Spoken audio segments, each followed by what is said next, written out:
వెళ్ళుచున్న ఈ మార్గములో కాపాడి తినుటకు వస్త్రములను నాకు దయచేసిన ఎడల, అక్కడ ఆగండి. యెహోవా నాకు ఏమేమి ఉంటాడు అది అక్కడ ఆగండి. ఈ మూడు చేస్తే నువ్వు నాకేమవుతావు?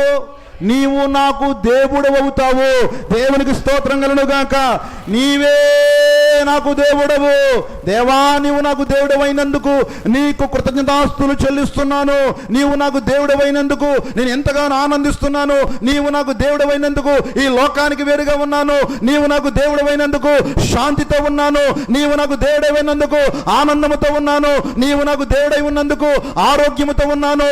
నీవు నాకు దేవుడై ఉన్నందుకు అనేక కార్యక్రమాలు చక్కబెట్టుకుంటున్నాను. నీవు నాకు దేవుడైనందుకు నీ సన్నిధిలో నేను సంతోషిస్తున్నాను. నీవు నాకు దేవుడై ఉన్నందుకు ఇట్టి విధముగా కుటుంబముతో ఆనందముతో గడుపుతున్నాను. నీవు నాకు దేవుడై ఉన్నందుకే ఈ జీవితమును కలిగి ఉన్నాను. నీవు నాకు దేవుడై ఉన్నందుకు ఊపిరిని కలిగి ఉన్నాను.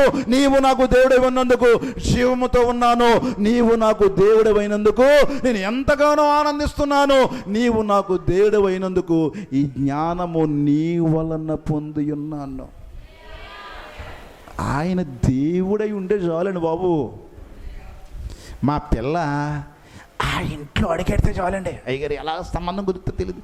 మా పిల్ల అలాగే నా ఇంట్లో పడిపోవాలండి. పెళ్లి చేసాడు ఏం చేస్తాం, 100 ఆలోచనలు ఆలోచించేస్తారు. వీళ్ళు పిల్లట ఆ ఇంట్లో ఏం చేయాలి బాబు? పడిపోవాలంతే. ఆ ఇంట్లోకి ఎలాగ వెళ్ళిపోవాలండి. నీవు నాకు దేవుడై ఉండవు.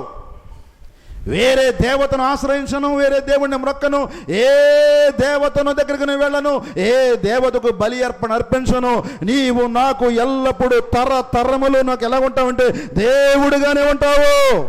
దేవుడనే మాటకు అర్థం తెలుసండి, పలు రకాల అర్థాలు ఉన్నాయి. దేవుడి గురించి చెప్తే సంవత్సరాలు జరగవు. దేవుడు అనగా ఆయన ఎల్లప్పుడూ ఉండేవాడు అని అర్థం.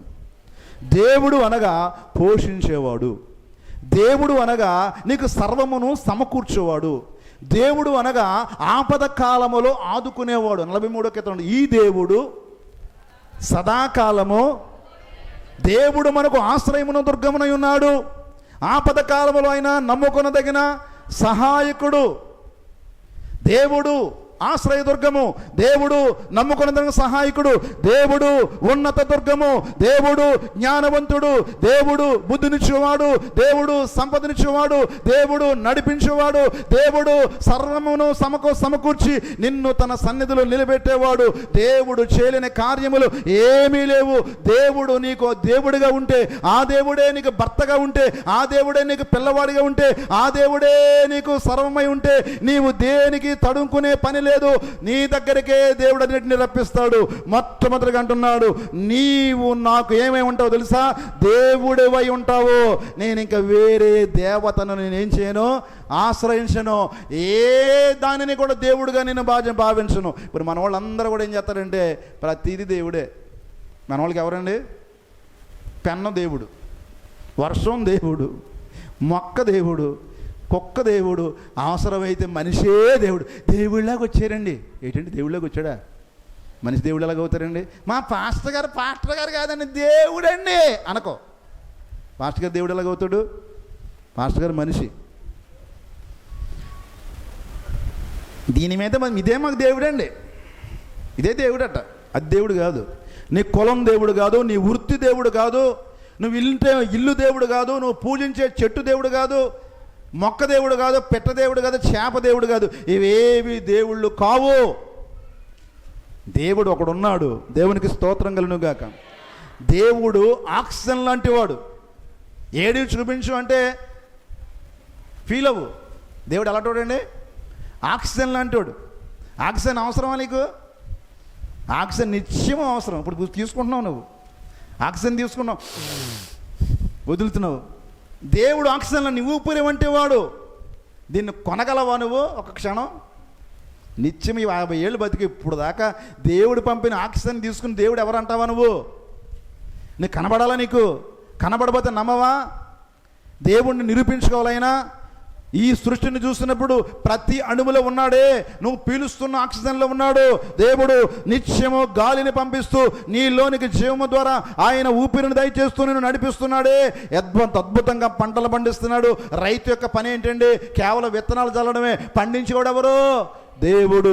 సూర్యుడిని పంపించేవాడెవరు? దేవుడు. సూర్యుని ఉన్న వేడిని పంపించేదెవరు? దేవుడు. చంద్రుడిని పంపించేదెవరు? దేవుడు. సముద్రంలో చేపలను పోషించేదెవరు? దేవుడు. ఆకాశంలో పక్షులకు ఆహారం పెట్టేదెవరు? దేవుడు. నువ్వు మాత్రం పెడుతున్నావు, ఎవరికి పెడుతున్నావు? పాపం కోతులు మొన్న ఏజెన్సీ ప్రాంతం వెళితే పాపం తెగ మీద వచ్చేస్తున్నాయి. పాపం వాళ్ళకి ఆహారం ఎవరు తిన్నాయి బాబు? మనం చూసాం కదా, ఆ చెట్టు ఈ చెట్టు ఎక్కి ఆ పొలం ఈ పొలం అంటూ పాపం కడుపు నింపుకున్నాయి. వాటికి ఎవరు పెడుతున్నారు? అరచచుండు పిల్ల కాకులకి ఏం పెడుతున్నాడు దేవుడు? ఆహారం. అది దేవుడు. నువ్వు చూస్తే దేవుడు ఏంటండి? ఎక్కడున్నాడు కానీ మాకు నీ కట్టాలండి, నీ కట్టాలు వచ్చేస్తే దేవుడు లేడు. నీ పొలం లక్షలు అలాగా 50 500 నోట్ల కట్టలు మీద చేస్తుంటే 500 నోట్ల కట్టలు. దేవుడు ఎంత గొప్పవాడండి అయ్యారు. ఇంకా 12:30కి ఇంకా బాధరట్లేదంటే నీకనే ఇంకో ఎగిరేస్తావు. నీకు అన్నీ కలిసి వస్తే దేవుడు ఉన్నాడు, నీకు అన్నీ కలిసి రాకపోతే దేవుడు లేడు. కాదు, దేవుడు ఇప్పుడు ఉన్నాడు. దేవునికి స్తోత్రం కలుగును గాక. నిశ్చయము ఉండువాడని దేవుడు అనే మాటకు ఉండువాడు. Amen amen. I am that I am. నేను ఉన్నవాడను. నువ్వు ఎవరవయ్యా? నేను ఉన్నవాడను. ఎప్పుడున్నావయ్యా? ఎప్పుడో కాలమే ప్రారంభనాని దినములలో నేను ఉన్నాను. భూమికి పునాదులు లేనప్పుడు, పర్వతములు రూపింపబడినప్పుడు, కొండలేమీ లేనప్పుడు, భూమి లోపల నీటితో నింపబడినప్పుడు, అగాధ జలములు ఆత్మ దాని మీద అల్లాడుచున్నప్పుడు, నేను ఎప్పుడో పూర్వపు దినములలో లెక్కకు రాని రోజుల్లో నేనున్నాను. ఇప్పుడు కూడా ఉన్నాను. రాబోయే రోజుల్లో ఉండేవాడను. నేను వర్తమాన భూత భవిష్యత్ కాలములలో ఉండేవాడును. అది దేవుడు. ఆమేన్ అనేవాడు, సర్వమును సమకూర్చేవాడు, స్వరముతో మాట్లాడేవాడు, ఆయన వాగ్దానముల చేత నింపేవాడు, ఆయన బతిమాలేవాడు కాదు. బైబిల్ గ్రంథంలో దేవుడు బ్రతిమాలినట్లు ఎక్కడా లేదు. యెహోవా దేవుడు సెలవిచ్చినదేమనగా, యెహోవా దేవుడు ఆజ్ఞాపించినదేమనగా, ఆయన ఆజ్ఞలు ఇచ్చాడు, సెలవిచ్చాడు, ఆజ్ఞాపించాడు. ఎక్కడ రిక్వెస్ట్ చేయలేదు. నన్ను నమ్మండి, నన్ను నమ్మండి బాబు, మమ్మల్ని నమ్మండి బాబు, మమ్మల్ని నమ్మండి బాబు అనలేదు. మాలాటోళ్ళు చెప్పుకోవాలి నమ్మండి అని. మేము బతకనాకి 4 ఆత్మలు వస్తే 4 టికెట్లు వస్తాయి ఇక్కడ. దానికోసం మేము అరుచుకోలేము. కానీ దేవుడు మాత్రం ఆయన సిగ్గుపరిచే దేవుడు. మనం సిగ్గుపరచొద్దు. నమ్మండి అని బతిమాలక్కర్లేదు. కార్యాలు జరిగితే వాళ్ళే అవుతాయి. అసలు ఎయిర్పోర్ట్లో ఉండాలి మొట్టమొదట. అసలు ఎయిర్పోర్ట్లో టెస్ట్ రాయాలి. గవర్నమెంట్ ఉద్యోగానికి పిలుస్తారా బాబు? వచ్చే గవర్నమెంట్ ఉద్యోగం తీసేసుకో ఇచ్చేస్తారా? తీసేరు. ఏం చేస్తారు? టెస్ట్ 5 లక్షలు 6 లక్షలు పెట్టేస్తారు. మే టైంలోనే ఒక పోస్ట్కి 1200 మంది. 1200 మందిలో ఎం రాజపాల్ గారు ఒకడు. దేవునికి స్తోత్రం కలుగును గాక. ఇది మా జ్ఞానం ఏంటి? ఎవరి జ్ఞానం? సమస్త మహిమ ఘనత ప్రభావము ఆయనకి. ఆయన దేవుడు. నీవు నాకు దేవుడవై ఉంటావు. నిన్ను విడిచిపెట్టను. నాకు తినుటకు ఆహారమును, ధరించుటకు వస్త్రమును ఉండివ్వాలి, తోడుగా ఉండాలి, కాపాడాలి. 3 చేస్తే 3 చేస్తాను. నెంబర్ 1 నువ్వేం చేస్తావు? నేను దేవుడిగా ఉంటావు. నెంబర్ 2 చదువు తల్లి. తర్వాత దాని తర్వాత కంటిన్యూ. 28 నీవు నాకు దేవుడవై ఉండి. రెండవది మరియు స్తంభముగా, 22 స్తంభముగా నిలబెట్టిన ఈ రాయి దేవుని మందిరం అయిపోద్ది. రెండవది ఏమన్నా? నీవు నాకు దేవుడవి ఉంటావు. రెండవది ఈ రాయి ఏమైపోద్ది? నేను తలగడగా చేసుకున్న ఈ రాయిని నేను దేవుని మందిరంగా మార్చేస్తాను. దేవుని మందిరంలో నిలిపే గొప్ప హృదయము యాకోబులో ఉంది. అప్పుడు ప్రారంభమైంది దేవుని మందిర ప్రారంభము. దావీదులో కాదండి, దేవుని మందిర ప్రారంభము యాకోబు మధ్యలో మెదిలింది. అందుకనే యాకోబును దేవుడు ఎన్నుకున్నాడు. ఎవడు దేవుని మందిరం మీద ఆసక్తి కలిగి ఉంటాడు వాడు అధముడైన ప్రథముడుగా మార్చేస్తాడు. దేవుని మందిరాన్ని కట్టిన వారిని దేవుడు వదిలిపెట్టడు. దేవుని మందిరం కడితే వారి కుటుంబాలను దేవుడు ఆశీర్వదిస్తాడు. దేవుని మందిరానికి సహాయపడేవాడిని కుటుంబాలను దేవుడు వదిలేయండి. నిజం ఇదే, నిజం. మా కుటుంబమే దానికి ఉదాహరణ. మమ్మల్ని చూడండి మీరు అందరూ కూడా. దేవుని మందిరానికి నువ్వు సహాయపడినా, దేవుని మందిరం కట్టడానికి నువ్వు ఉపయోగపడినా, ఒక పన్నిముట్టుగా నువ్వు ఉన్నా, దానికి సహాయ సహకారాన్ని అందించినా, నిన్నే కాదు నీ కుటుంబాలను దేవుడు ఏం చేస్తాడంటే దీవిస్తాడు. ఎందుకంటే ఆత్మల కర్మాగారాన్ని ఇక్కడ నిర్మించాము. ఈ ఆత్మల కర్మాగారం ఎందరూ దాగిపోకదు. తరతరములుగా అనేకమైన ఆత్మలు ఆయన సన్నిధికి వెళ్ళేటట్టుగా నిర్మాణం చేసే అద్భుతమైన ఆధ్యాత్మిక కేంద్రం ఇదే. స్వస్థత కేంద్రము, ఆదరణ కేంద్రము, నడిపించే కేంద్రము, ధైర్యాన్ని ఇచ్చే కేంద్రము. నీవు దిగులుతో వచ్చినప్పుడు నీ దిగులను తొలగించి అనేకమైన ఆధ్యాత్మిక విషయాలతో నిన్ను వెలిగించే అద్భుతమైన సుందరమైన ప్రదేశం ఇది. అప్పుడు ఇంకా మందిరం అనేది ఇంకా కాన్సెప్ట్ రానప్పుడే ఇది ఏమైపోద్ది, ఇది మందిరం అయిపోద్దయ్యా, నీకు మందిరాన్ని నిర్మిస్తాను. అప్పుడు దాకా ప్రత్యేకమైన స్థలం లేదు నా దేవుడికి స్థలం లేదు. ఆయన నిచ్చెన మీద ఉన్నాడు, ఆకాశం మీద ఉన్నాడు ఆయన. దేవునికి స్తోత్రం కలుగును గాక. ఆకాశంలో దేవుడు మాట్లాడుతూ ఉన్నాడు, ఆకాశంలో దేవునితో ఇతను మాట్లాడుతున్నాడు. అయ్యా, ఇంత గొప్ప కార్యం నాకు కనిపించావు, కలధ్వరణతో మాట్లాడావు, నాకు ఈ అభయాన్ని ఇచ్చావు, నీవు నాకు అభయం ఇచ్చావు కదా, ఇదిగో నేను నీకు అభయం ఇస్తున్నాను, నేను నీతో చెబుతున్నాను, నీవు నాకు దేవుడివై ఉంటావు, ఎప్పుడు కూడా నేను వదిలిపెట్టను. అలాగే నేను తలగడగా చేసుకుని ఈ రాయి ఉందో చూసావు, ఈ రాయి ఏమైపోద్ది తెలుసా, నీకు మందిరం అయిపోద్ది. దేవునికి స్తోత్రం కలుగును గాక. 4 గోళ్లతో మందిరం ఈ రీతిగా ఉంటుంది అన్నప్పటికీ యాకోబు కూడా తెలియదే. ఇంతటి గొప్ప జ్ఞానాన్ని ఎవరిచ్చారంటే ఆయనే ఇచ్చాడు. దేవునికి స్తోత్రం కలుగును గాక. అందుకే మందిరం కట్టేటప్పుడు ఎన్నో ఆటంకాలు వస్తాయి. సాతాను గడు ఎన్ని ఆటంకాలు పెడేస్తాడో, ఎన్ని అడ్డులు పెడేస్తాడో నాకు తెలుసు. మందిరం కట్టి పాస్టర్ని చూస్తున్నప్పుడు అయ్యి బాబోయ్ మా సంఘం తిరగబడిపోయిందండి, మా సంఘం సాయం చేస్తా అన్న వాళ్ళు ఎవ్వరూ ఇవ్వలేదండి, వాగ్దానం చేసిన వాళ్ళు వెనక్కి వెళ్ళిపోయారండి, ముందుకు రాలేదండి, అయ్యా చాలా ఇబ్బందులు పడుతుందండి, రాజపాల్ గారు ఏమైనా సహాయం చేయడం వస్తుంటారు కొంతమంది. అవును అలాగే చేస్తారయ్యా, వాళ్ళు వెళ్ళిపోతారు వెనక్కి. అలా వెళ్ళిపోయేటట్టుగా సాతాను గడు చేస్తాడు. మీరు మాత్రం ఆక్కండి, మీరు ఎలాగోలా దేవుని మందిరం నిలబెట్టండి, ఎలాగోలా దేవుని మందిరం నిలబెట్టండి. దేవుడు తర్వాత అనేకమైన ఆత్మను తీసుకుని వచ్చి దాన్ని అభివృద్ధి పరిచే ఆధ్యాత్మిక కేంద్రంగా మలుచుకుంటాడు. సాతాను గడికి ఇష్టం ఉండదు దేవుడి మందిరం అంటేని, వారిని నేను ప్రోత్సహిస్తూ ఉంటాను. ఎందుకంటే నేను 3 మందిరాలు కట్టాను. ఎన్ని మందిరాలు అండి? 3 మందిరాలు. నేను ప్రత్యక్ష సాక్షి. ఆ మందిరం కట్టాడు 5 తర్వాత 10 సంవత్సరాలు. ఆ తర్వాత ఆ మందిరం, ఆ తర్వాత ఈ మందిరం, ఇంకా చాలా మందిరాలకు సహాయపడ్డాం. దేవునికి స్తోత్రం కలుగును గాక. మందిరం కట్టేస్తాను. మందిరం కట్టేయడమే కాదు, ఇంకోటి అద్భుతమైన మాట చెప్తున్నాడు. ఆ మాట చదవండి. మరియు నీవు నాకు ఇచ్చు యావత్తులో అమ్మా 10% వాటా ఇది. దేవునికి స్తోత్రం కలుగును గాక. దశమ భాగాన్ని ఏం చేస్తాను నేను చెప్పాలి. దశమ భాగాన్ని అది పాత నిబంధనలో ఉందండి అయ్య గారు, ఇప్పుడు కొత్త నిబంధన వచ్చేసింది కదండి. దశమ భాగాలు గట్రా ఇవ్వక్కర్లేదండి. మా పెద్దలు చాలామంది బాగా తెగబలిసిన ఉన్నారు కదా, వాళ్ళందరూ పెడుతున్నారు. అయ్యగాని అన్నారు కనుక దశమ భాగము దేవుని బైబిల్లో ఉంది. మళ్ళీ పాత నిబంధన తీసేద్దామా, కొత్త నిబంధన చూపించాను మీకు రెఫరెన్స్లో. దశమ భాగం అనేది దేవుని సొమ్మండి. ఇది దొంగిలించడానికి లేదు అస్సలు. దశమ భాగం దొంగలు ప్రతి సంఘంలో ఉంటారు, మన సంఘంలో కూడా ఉన్నారు. ఎందుకు అబద్ధాలు చెప్పుకోవడం? నువ్వు ఎప్పుడైతే నీ వ్యాపారంలో కానీ నీ ఉద్యోగంలో కానీ దేవుని భాగస్వామిగా మార్చేసుకున్నావో, 10వ వంతును దేవునికి కేటాయిస్తున్నావో, ఇంకా చూసుకోండి. ఒకవేళ నీకు అభివృద్ధిలో కుంటుపడుతున్నా, అభివృద్ధి కనబడకపోతున్నా, ఇంకా తీస్తున్నా, అప్పుడు నీ మనస్సును గ్రహించిన వాడే అమ్మో చాలా నమ్మకస్తుడు, దశమ భాగములో ప్రత్యేకమైనటువంటి బుద్ధిని కలిగిన వాడని రాబోయే రోజుల్లో నువ్వు తీస్తున్న విధానాన్ని బట్టి దేవుడు ఎంతగానో నీ జీవితాన్ని మార్చేస్తాడు. దానికి సజీవ సాక్ష్యాలుగా ఇక్కడ 2 ఉన్నారు. ఇక్కడ వాళ్ళ పేర్లతో చెప్తాను నేను. ఇప్పుడు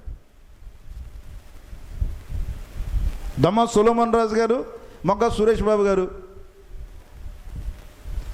ఆ నాన్నగారు చనిపోయే టైంకి సురేష్ బాబు గారు పెద్ద జ్ఞానవంతుడు కాదు, భయంగా ఉండేవాడు. ఆ నాన్నగారు అయితే అంత దశమ భాగం ఇచ్చేవారు కాదు.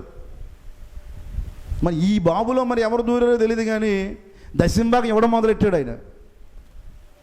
నాకు ఆశ్చర్యం వేసేది. నేను పెద్దగా అప్పుడు దశమ భాగాలు ఇవ్వండి, మీరు ఎలా చేయండి, నేను మా ప్రసంగాలు పెద్ద చెప్పివ్వండి కాదు ఇవ్వమని ఆ చర్చిలో. అయితే ఆయనకి ఆయనే తీసుకున్నాడు. మరి దేవుడు ఎంత గొప్ప జ్ఞానాన్ని ఇచ్చి చక్కగా అందరిలో తలమైన నాలుగుగా దేవుడు చేసేదండి. దేవునికి స్తోత్రం కలుగును గాక.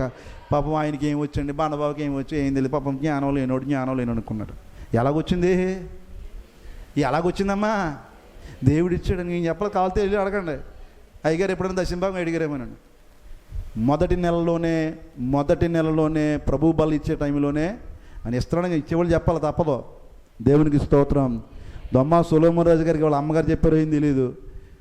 అంటే ఎక్కువ ఇస్తున్నట్టున్నట్టు అందుకే వెళ్ళిపోయారు. ఎక్కువగా తక్కువ కాదు, తీసే విధానం, తీయడం. ఎంత వస్తుందో అంత. నీకు 1,00,000 వచ్చింది, 1000 రూపాయలు దశంభాగం రాచేయండి. నువ్వు సంపాదించింది 1,00,000, తీసేదేమో 1000. అది దొంగ దశంభాగం అంటారు దాన్ని. నీకు ఎంతైతే వస్తుందో ఆ లాభంలో నుంచి ఖచ్చితంగా నువ్వేం చేయాలంటే తీసి ఇది దేవుని భాగం అని ఇచ్చి చూడు. ఈ రోజున దగ్గరగా మన సంఘంలో దశంభాగం ఇచ్చేవాళ్ళు, కరెక్ట్గా దశంభాగం ఇచ్చేవాళ్ళు ఒక 6 కుటుంబాలను దేవుడు ఏర్పరిచాడండి. దేవునికి స్తోత్రం కలుగును గాక. అందులో ఏఎన్నమ్మ కుమారి గారు ఇలా జీతం పడగానే, ఖచ్చితంగా జీతం పడగానే అలాగే ఫోన్పే చేసేస్తారు ఆవిడ. ఎందుకు ఈ మాటలు చెప్తున్నారని, ఇస్తున్నారని గొప్ప చెప్పడం కాదు. దశమ భాగం అనేది దేవుని సొమ్ము. ఎక్కడుంది బైబిల్లో? ఒకసారి చదవండి త్వరగా. ద్వితీయోపదేశకాండం 12వ అధ్యాయం 11వ మాట, సంఖ్యాకాండం 18వ అధ్యాయం 26వ మాట త్వరగా చదువుదాం. త్వరగా సహాయం చేయండి. అనగా అమ్మా, నీ దహన బలును, మీ దశంభాగాలు ప్రతిష్టములుగా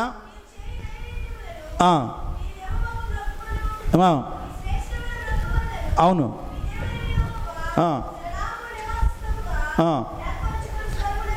ఏర్పరిచిన స్థలానికి మీరు ఏం చేయాలి? తేవాలి. దేవునికి స్తోత్రం కలుగునుగా. ఖచ్చితంగా దశంభాగాలు తేవాలని దేవుడు పాత నిబంధన భక్తులకి దేవుడు వాగ్దానము ద్వారా, ఆజ్ఞ ద్వారా దాన్ని ఆజ్ఞాపించాడు. ఎక్కడండి మాకే చాలట్లేదంటే చాలీ ఛానల్ నుంచి తీయాలి. ఎంత వచ్చినా సరిపోదు.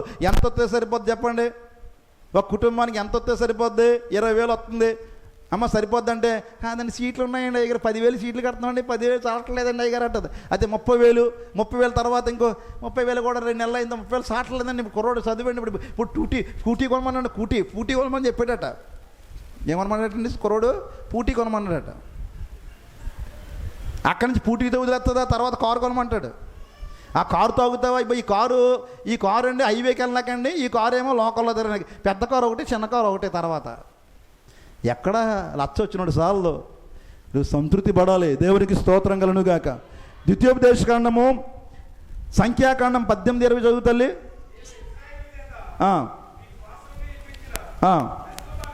దశంభాగమును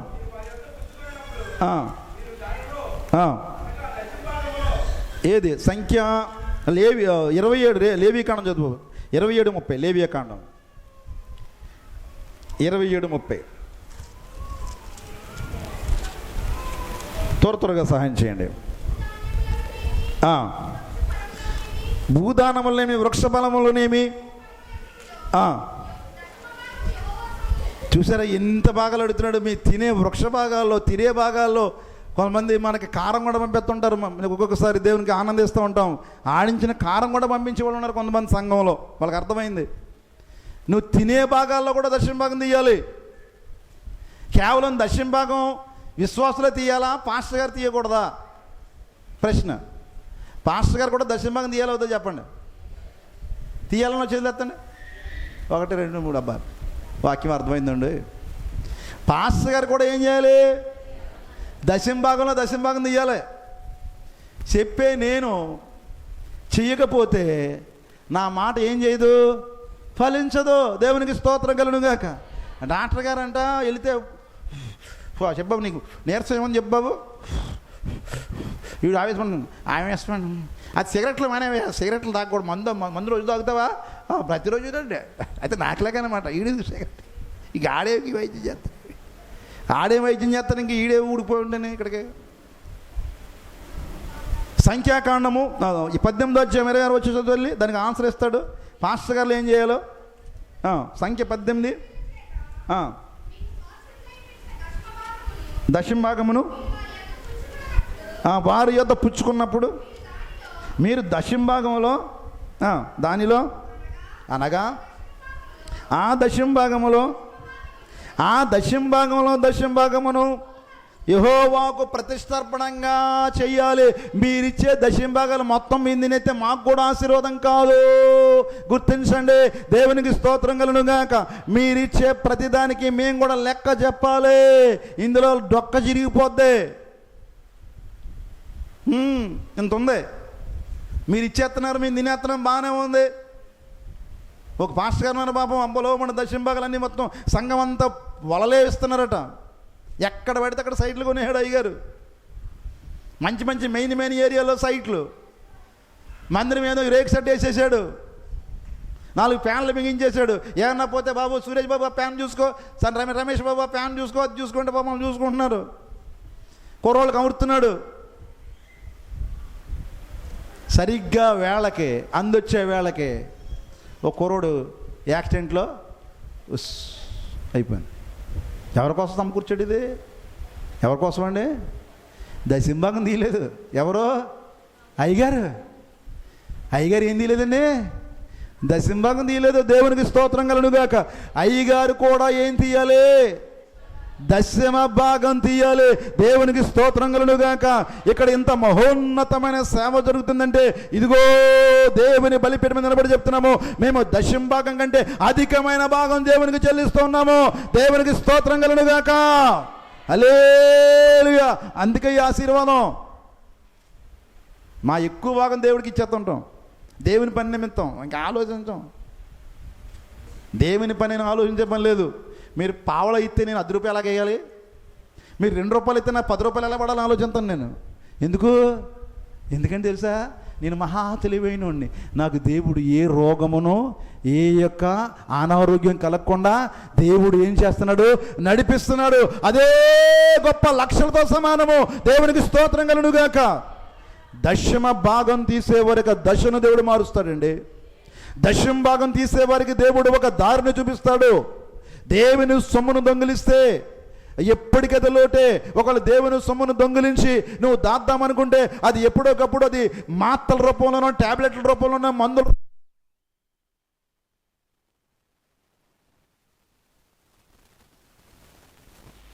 నేను దేవుని సొమ్ముని పక్కన బాగానే పెట్టేశాను. నేను పావలా ఎప్పుడు అలాగే ఇస్తున్నాను. ఎప్పుడు ఉపవాస కూటలైనా 300 ఇచ్చాను. ఎప్పుడు ఉపవాస కూటలకి మరి దైవజనులు కేటాయించినప్పటికీ నేను 200 ఇచ్చుకున్నాను. భలేగా ఏమనలేదు నేను అనుకుంటాను. మేము ఎందుకంటాం? మిమ్మల్ని మీరు ఇచ్చిన దానికి చేస్తాం. నేను ఉన్నాను కదా. మన ఉపవాస కూటలు ఎంత ఘనంగా జరిగాయి. నా చేతి పడ్డాయా పడలేదు మీరు చెప్పాలి. జ్ఞానంగా ఆలోచిస్తే పడతాయి. దేవునికి స్తోత్రం కలుగుగాక. పడతాయి. ఇది మేము ఏం చేస్తామంటే ఆనందంగాను సంతోషంగాను మేము దేవుని కార్యం చేసామని, మహోన్నతమైన దేవుని నామానికి మహిమ తెచ్చామని జరిగిస్తూ ఉంటాము. దాని ద్వారా ఇహ సంబంధమైన దీవెనలు పర సంబంధమైన దీవెనలు ఆయన సమకూరుస్తాడండి.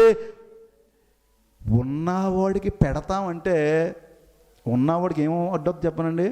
ఇగో అడ్డొస్తుందా? ఈ 10 ఇచ్చాడా, అమ్మ బాబోయ్ వీడి దగ్గర 10 తీసుకుంటే నేను ఏమవ్వాలి? 100 ఇచ్చేయాలి. దేవునికి స్తోత్రం. నువ్వు 10 ఇచ్చావు, దేవుడు దానికి ఏం చేస్తాడండి? 100 ఇచ్చేస్తుంటాడు. దేవునికి స్తోత్రం కలుగుగాక. 10 ఇచ్చావు 100 వేసేస్తుంటాడు. 1000 ఇచ్చావు దేవుడు 10,000 వేసేస్తాడు. 1,00,000 ఇచ్చావు 10 లక్షలు వేసేస్తాడు. దేవుడు లోటు చేయడు. నిన్ను నిందక అవమానానికి గురి చేయడు. దశమ భాగాలు తీసేవారు ఒక వ్యక్తి ఒకటి తెలుసట. నాకేమీ తెలియదండి, నాకు ఒకటే తెలుసండి, వాక్యం అంతగా నేర్చుకోలేదండి. నేను ఇవ్వడం నేర్చుకున్నాడండి. ఇచ్చే కొలది దేవుడు నాకు ఇస్తూనే ఉన్నాడండి. నేను ఇచ్చే కొలది దేవుడు నాకు ఇస్తూనే ఉన్నాడండి. ఈ సీక్రెట్ తెలిసిన దగ్గర నుంచి నా పాస్టర్ గారికి నేను చూడలేదండి, పాస్టర్ గారి కుటుంబాన్ని నేను చూడలేదండి. నేను దేవుడిని నేను చూశానండి. ఇదిగో నా దేవుని భాగాన్ని దేవుని మందిరంలో కేటాయించానండి. అప్పటి నుంచి దేవుడు నాకు 1 వస్త్రములు లోటు చేయలేదండి. ఇప్పటికి 60 సంవత్సరాలు అన్ని కూరగాయలు అన్ని మాంసాహారాలు అన్నీ కూడా తింటూనే ఉన్నాను. ఈ సీక్రెట్ ఎందులో ఉందంటే దేవుని దశమ భాగములు ఉన్నదని నేను గ్రహించానని సాక్ష్యం ఇచ్చాడు ఆయన. అందుకే ఎన్నోసార్లు చెప్పాను మీకు, అమ్మా ఓ 3 నెలలు చేయండిరా. 3 నెలలు పని అవ్వలేదనుకోండి, నా దగ్గర నుంచి ఏం పట్టుకోండి, నువ్వు ఎంతైతే వేసావో 2 రెట్లు నేను ఇచ్చేస్తానని చెప్పానని. అయినా సరే చేయలేదు. అయినా సరే చాలామంది చేయట్లేదు. దేవుడు మీకు కొంతమందికి పెన్షన్లు ఇస్తున్నాడు. కొద్దిమంది మాత్రమే పెన్షన్లు తీసుకొస్తున్నారు. కొంతమంది పెన్షన్లో కూడా దశమ భాగం ఎక్కడ 3,000 4,000 చేసినా చాలలేదు. ఒకప్పుడు 200 పెన్షను, 2,500, 2,500 4,000 చేశాడు. అబ్బే చాలలేదు. కానీ దేవుని సొమ్మును ప్రత్యేకంగా కేటాయించి నువ్వు ప్రారంభించి ఈ నెల నుంచి దేవుడు ఒక అద్భుతమైనటువంటి ప్రణాళిక నీ పట్ల దేవుడు కలిగి ఉంటాడు. అదే యాకోబు ఇశ్రాయేలుగా మారడానికి కారణం ఈ 3 పనులే. ఇదిగో ప్రభువా, నీవు నాకు దేవుడవి ఉంటావు. 2వదిగా మందిరాన్ని కడతాను. 3వది మందిరములో నేను దశమ భాగము చెల్లిస్తాను. నీవు ఇప్పుడు నా యొక్క కష్టములో భాగస్వామివి. దేవునితో కలిసి వ్యాపారం చేస్తే ఎలా ఉంటుందో చెప్పండి. దేవునితో వ్యాపారం ఎలా ఉంటుందండి? మీకు విషయం తెలిసి నాకు దేవుడు ఎంత అద్భుతం చేశాడు. 2019వ సంవత్సరంలో ప్రమోషన్స్కి ఎవ్వరు రావటం లేదు, ఎవ్వరికి ఇవ్వటం లేదు. ఆ టైంలో మొట్టమొదటిగా పరిపాలనకు వచ్చి ఆ నెలతో ఆఖరికి ఇవ్వలేదు. ప్రమోషన్ ఇవ్వండి అన్న సంతకం పెట్టిపోయాడు. అలా ప్రమోషన్ వచ్చేసింది. దేవునికి స్తోత్రం కలుగును గాక. హల్లెలూయా. నేను అనుకున్నాను, ప్రభువా ఎంతో కాలంగా ఎంతోమంది ఎదురు చూస్తున్నారు, మాకేంటి ప్రభువా ఈ గొప్ప ఆశీర్వాదం. నిజమే, నీ పని చేయటం ద్వారా నువ్వు మా పని నువ్వు జరిగిస్తున్నావు. 2019లో దేవుడు అద్భుతమైన ప్రమోషన్ ఇచ్చాడు. అద్భుతమైన కార్యం. తర్వాత అన్నీ ఆగిపోయాయి. తర్వాత కరోనా వచ్చింది. చాలామంది నాతో పాటు జాబ్ వచ్చిన వాళ్ళు ప్రమోషన్ పొందలేదు. వారు అసూయపడ్డారు. అయినప్పటికీ దేవుడు తన దాసుల్ని ఉన్నతంగానే దేవుడు వాడుకుంటున్నాడు. దేవునికి స్తోత్రం. ఇది దేనిలో ఉందంటే దశమ భాగంలో ఉంది. దశమ భాగం ఇచ్చేవాడిని చూస్తే నాకు అసూయ వచ్చేస్తుంది. అయ్యి బాబు, దేవుడు ఈ కార్యం చేస్తున్నాడంటే దేవుడు అద్భుతమైన కార్యాన్ని వారి కుటుంబంలో ఎక్కడో దేవుడు ఎప్పుడో దాన్ని దయచేసి మరలా దాన్ని పే చేసేస్తాడు. దేవునికి స్తోత్రం కలుగును గాక. అమ్మగారు దశమ భాగం తెస్తారు, నేను దశమ భాగం తెస్తాం, మా బాబు దశమ భాగం తెస్తాడు. దశమ భాగాలు మేము దొంగిలించాం. అది ఎవరిదే? దేవుని సొమ్ము. దేవునికి స్తోత్రం. ఒకప్పుడు మా నాన్నగారికి ఒక పెద్ద దైవజనం నేర్పించాడు. మేము అనుకునేవాళ్ళం, మేమే తినేవాళ్ళం కదా, మేము తీయడం ఏంటని మాకు తెలిసేది కదా. అప్పుడు ఆ పెద్ద దైవజనుడు వచ్చి, మీరు తీస్తున్నారా ముందు సంఘాన్ని చెప్పేవాడు. అడిగాడు ఆయన. మేము తీయట్లేదంటే, అబ్బే భోజనంలోంచి బియ్యం దగ్గర నుంచి మీరు తినే ప్రతి దానిలోంచి దశమ భాగాన్ని ప్రత్యేకించి కేటాయించాలి. అది ప్రభువు కార్యాల నిమిత్తము దాన్ని వాడాలి. ప్రభు మహిమార్థంగా దాన్ని వినియోగించాలి. అప్పుడు దేవుని నామము ఘనపరచబడుతుంది. ఇంతటి ఘనమైన మందిరం కూడా అలాగే కట్టబడింది. దేవునికి స్తోత్రం కలుగును గాక. ఎంత గొప్ప దేవుడు అండి. సునాయాసంగా దేవుడు తన మందిరాన్ని కట్టించాడు, నిలబెట్టాడు. ఇదంతా కారణం ఏంటి తెలుసండి? దశమ భాగంలో ఉంది. మీరు ఈ సంవత్సరం దశమ భాగం తీని దొంగలు ఇక్కడ చాలామంది ఉన్నారు. నేను దొంగలు అంటున్నాను, మీరు వేరేగా అనుకోవద్దు. ఎందుకంటే దశమ భాగము దేవుని సొమ్ము. దేవుని సొమ్మును దొంగిలించేవని ఏమన్నాడండి మలాకీ గ్రంథంలో? మానవుడు దేవుడి దగ్గర దొంగలేదు. ఇక్కడ దొంగలను ఆయన, మేము ఎందుకు దొంగలను ఆయన అంటే, ఇదిగో మీరు దశమ భాగం తీయకుండా నా భాగం ఇవ్వకుండా మీరు ఏం చేస్తున్నారో దొంగిలిస్తున్నారు అన్నాడు. దేవుడు అన్నమాట, నేనన్నమాట కాదు. ఈరోజు మీరు తీర్మానం తీసుకోండి. రాబో నూతన సంవత్సరంలో 2025వ సంవత్సరంలో ఒక నూతనమైన కార్యం నేను చేస్తాను ప్రభువా. నీవు నాకు దేవుడేవి ఉంటావు.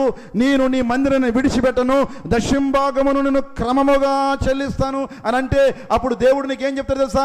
నేను నీకు తోడై ఉంటాను, నిన్ను కాపాడుతాను, తర్వాత నీకు అన్న వస్త్రములకు ఏం మాత్రం కూడా నేను లోటు చెయ్యను. దేవునికి స్తోత్రం కలుగును గాక. ఇది ఒక 6 నెలలు చేసి చూడు. I guarantee you, I promise you.